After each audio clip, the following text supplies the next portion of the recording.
the story, I guess, or narrative going into these playoffs. West wide open. East, however, it's going to be one of the top three. It's a top-heavy conference.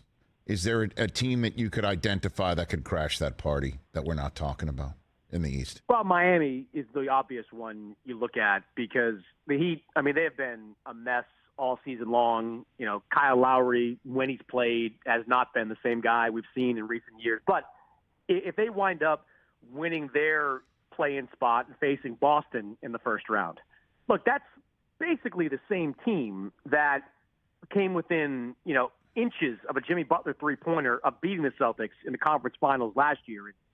Guys like Butler, guys like Bam Adebayo, even guys like Lowry and Tyler Hero, guys that have been there before with this Miami team, I'd be a little worried about them in the first round of the playoffs because they're battle-tested. They've got a great coach in Eric Spoelstra. And, Boston, as talented as they are, and they're a deeper, more talented team than Miami, they've got some question marks there. Like, can Robert Williams stay on the floor?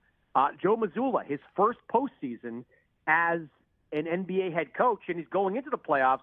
He already hemorrhaged, one assistant, with Damon Stoudemire leaving, and they never actually filled his spot when he took over for Ime Udoka. So I think the Celtics, even though, on paper they look like the far superior team, if I'm looking at first-round teams that are the most vulnerable, if Boston plays Miami, I would probably put them on the list. Any issue with Brown's hand, despite stitches? What do you got for me? It seems like it's going to be okay by Saturday, Sunday. He had a massive wrap around his hand a few days ago.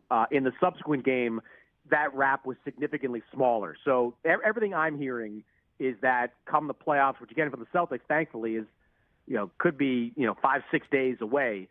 He's going to be okay for the start of it. Okay, and what other injuries? Paul George for the Clippers. I know Zion is I can't believe we're still talking about his lack of availability here. Update that Pelicans sent out goes in the non-update Hall of Fame. That was like a bunch of words that meant nothing. Like they put out there, like Zion Williamson is continuing to work hard. Like that was basically it.